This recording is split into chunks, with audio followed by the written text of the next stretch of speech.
as we are joined now by the head coach of the Tigers, Brent Vernon. Coach, I walked into the gym tonight. You were watching the Voorhees College Club shooting around. You said, they're good. They're really good.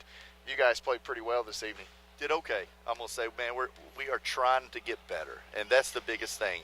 I do think we have a little bit of a false sense of where we're truly at with our record, and sometimes it may not show out here, but it shows in practice. We've got to become a better practice team. But they came in, and I could tell by warming up they're ready to play. They wanted this game bad. They've got a good record. They play hard, and the way they play is hard to adjust to. I thought we did a decent job. Second half I thought was better than the first half, but thought we did a decent job on some things and did enough to come out on top. If I told you before the game, I don't know how much you keep up with the stats. Hagen Tyler has never had a double-double. He got one tonight, 20 points, 10 rebounds. I guess that's kind of tough. He's kind of that 2-3 type of role. It's sometimes a little tough, but he picks up one tonight on the night you guys honored him with this 1,000-point club basketball. Yeah, and I told him for the game, obviously, hopefully a whole lot more points and a lot more wins over this next year and a half or a year and a half plus. But it's something we've been preaching to our guards, not just Hagen. They have to help us rebound. You know, as a freshman, Hagen had Dijon Allen, who got a lot of rebounds, and he had guys who did a great job of really helping him. Elliott was always a good rebounder.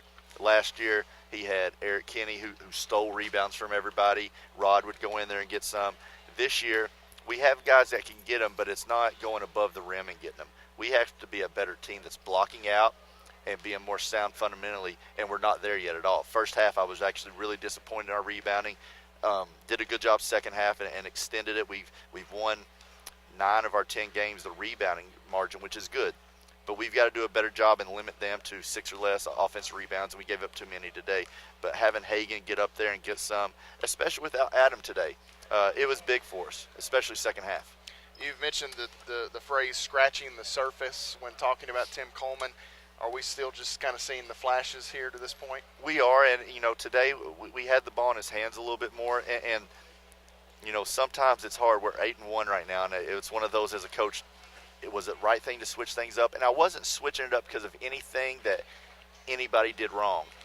I recruited Tim as a point, Jalen as a combo, and I wanted to see just how it worked. I know it's sort of crazy whenever you're 8-1 and you really only have one practice to work on it, but what I think it does is it gives Jalen a little more freedom to get out and run the perimeter instead of always having to drive 74 feet. Now he's driving 20, 25 feet. But what I was really impressed with, and I didn't really foresee this, was Jalen's vision became much better because he wasn't dribbling as much. And I thought he had a great floor game in the open court, finding guys and making the right decision. Not that he hasn't been, but tonight he made more right decisions than he has. And maybe just getting the ball out of his hands some in the whole full court scheme was good.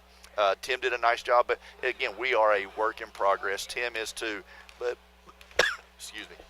But you see a lot of good things as we move forward. You mentioned the floor vision for Jalen Coates, 7 assists, and something that we haven't seen throughout his career, the three-point shot. I know the numbers when he was at Montana Tech, they were really good.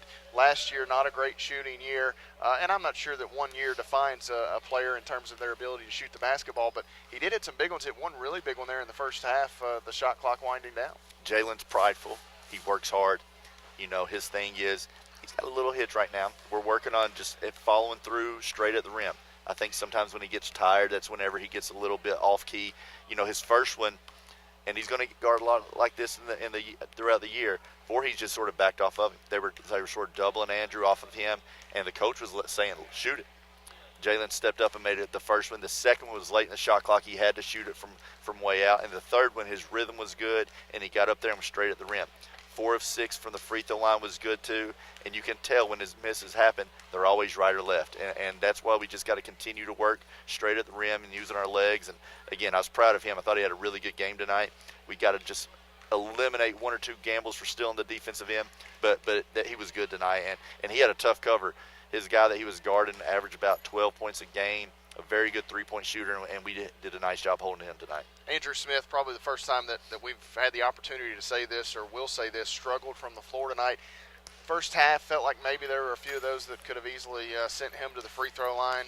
We won't cry much over spilt milk, but continued to grind. He was really good in the second half, finished with a double-double, 12 points, 12 boards. I thought he got fouled a little bit, but the thing in this type of game is he got sped up.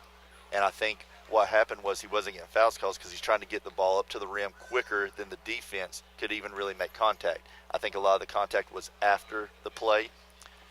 But again, the one thing that I don't hope the officials do, and sometimes it happens, not purposely, is Andrew's 6'9", he's 265, and there's just not many guys that are that big. We don't have tons of bigs in our league, and sometimes they don't end up giving them the benefit of the doubt. But he did a good job holding his composure, got some fouls in the second half, made some free throws. And again, he won't be 4 for 12 much. His percentage is showing what he's capable of doing. You guys will get the rest of the weekend, I'll say off. I'm sure you'll be in the gym a little bit, but rest of the weekend off. Tuesday, the long trip to Pipapassis, Kentucky. Yeah, we'll be off Saturday for sure. We should be in the gym Sunday, but, this is the time of year. Adam's out today with a hamstring. Kel Livers comes down with a something. Yes, I'm going to say we thought strep. It wasn't strep, thank goodness. But I've got 3 other guys in there that are struggling. They are bigger and stronger than Kel, and their body could handle a little more. But, I'm not sure how they'll react tomorrow. So we've got guys that have to get a lot of fluids in, and we got to take care of our bodies and get some rest and see how we recover over the next 36 hours. But we'll be back in the gym somewhat Sunday, full go Monday, and then we have our first 2 true road games coming up Tuesday and Thursday that will tell us a whole lot about our team. Well, Coach, congratulations on this one, a 24-point victory, and we'll see you. I'll see you next Thursday at Freed Hardeman. Yes, sir. Appreciate it. Coach Vernon and the Tigers picking up a 99-75 win here tonight over Voorhees College.